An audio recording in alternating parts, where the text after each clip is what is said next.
অপরাজেয় ৭১ অদম্য ২৪ পরিষদের পক্ষ থেকে শুভেচ্ছা গ্রহণ করবেন। আসন্ন ঢাকা বিশ্ববিদ্যালয় কেন্দ্রীয় ছাত্র সংসদ নির্বাচনের বর্তমান পরিস্থিতিতে কয়েকটি বিষয়ে আলোকপাত করার লক্ষ্যে আজকের এই জরুরি সংবাদ সম্মেলন। আপনারা অবগত আছেন, গতকাল বিশ্ববিদ্যালয়ের জনসংযোগ অধিদপ্তর থেকে প্রচারিত একটি বিজ্ঞপ্তিতে ডাকসু নির্বাচন উপলক্ষে আগামী ৭ সেপ্টেম্বর থেকে ১০ সেপ্টেম্বর বিশ্ববিদ্যালয়ের সকল ক্লাস পরীক্ষা বন্ধের ঘোষণা দিয়েছে।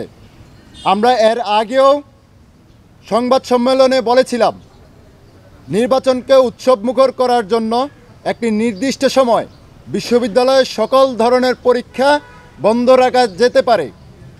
বিভিন্ন প্যানেলের পক্ষ থেকেও একই দাবি করা হয়েছিল। প্রশাসন সে বিষয়ে কোনো কর্ণপাত করেনি। এখন এসে নির্বাচনের ঠিক আগ মুহূর্তে ক্লাস বন্ধ করার সিদ্ধান্ত নির্বাচনের উৎসবমুখর পরিবেশকে ব্যাহত করবে।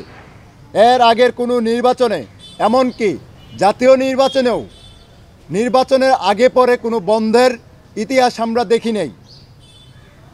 ভোটারদের নির্বাচনে অংশ নেয়ার ক্ষেত্রে নিরুৎসাহিত করার যে একটি নির্দিষ্ট গোষ্ঠীকে সুনির্দিষ্ট কিছু সুবিধাজনক পরিস্থিতি তৈরি করে দেওয়ার যে একটি দূরভিসন্ধিমূলক একটা সিদ্ধান্ত, প্রশাসনের এই সিদ্ধান্তের নিন্দা জানাই।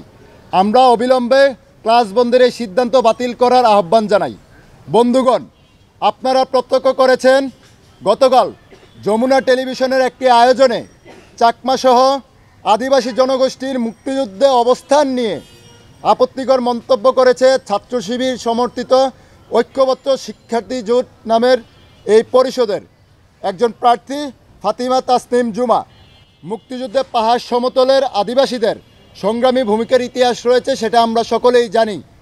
চাকমা শাসকদের অবস্থানের বিপরীতে গিয়ে অধিকাংশ চাকমা জনগোষ্ঠী যুদ্ধে সরাসরি অংশ নিয়েছেন, সমর্থন ও সহযোগিতা জুগিয়েছেন। রসময় চাকমা, তাতীন্দ্রনাল চাকমা, রমণী হেমরঞ্জন চাকমা, বিমলেন্দু দেওয়ান, খগেন্দ্র চাকমা, রঞ্জন চাকমা সহ আরও অনেক ব্যক্তি মুক্তিযুদ্ধে শহীদ হয়েছেন।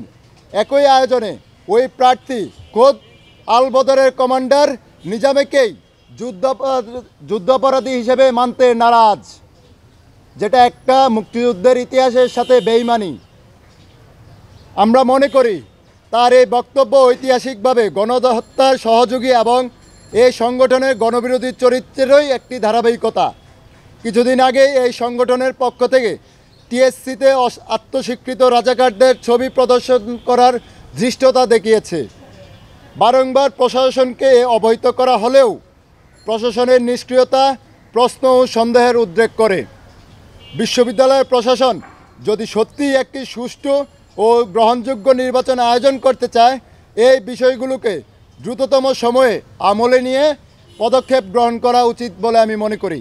বাংলাদেশের জাতীয় নির্বাচন বলেন আর ডাকসু নির্বাচনের ইতিহাস বলেন, কোনো জায়গায় আজ পর্যন্ত নির্বাচনের আগের দিন এবং পরের দিনের যে ক্লাস বন্ধ রাখার যে বিষয়টি, সেটি কিন্তু আজ পর্যন্ত কোনো নজির নাই। শুধুমাত্র নির্বাচনের দিনই কিন্তু সকল সরকারি অফিস আদালত ক্লাস পরীক্ষা সব কিছু বন্ধ থাকে।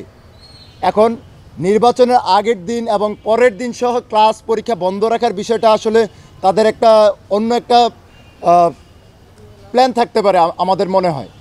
আর তার চেয়ে বড় বিষয় হচ্ছে যে এই যে এখন আমাদের যে নির্বাচনের প্রচারণা চালানোর যে সময়টা, এই সময়টাতে ক্লাস চলমান থাকুক, কিন্তু পরীক্ষাটা নিয়ে হচ্ছে যে আমরা দাবি জানিয়েছিলাম যে পরীক্ষা নিয়ে একটা ব্যবস্থা নিন। তারা এই বিষয়ে কর্ণপাত করে নাই, কারণ অনেক প্রার্থীদের পরীক্ষা থাকে, কিংবা সবচেয়ে জরুরি বিষয় যারা শিক্ষার্থী ভোটার তাদেরই পরীক্ষা থাকে। এখন এই পরীক্ষা চলাকালীন সময় তাদের কাছে আমরা ভোট চাইতে গেলে তারা কি পরীক্ষার প্রস্তুতি নেবে, নাকি আমাদের এই ভোট চাইতে যাওয়ার এই বিষয়গুলোকে গ্রহণ করবে? তারাও বিরক্ত হয়, আমরাও আমাদের প্রচারণার কাজ স্বাভাবিকভাবে চালাইতে পারি না।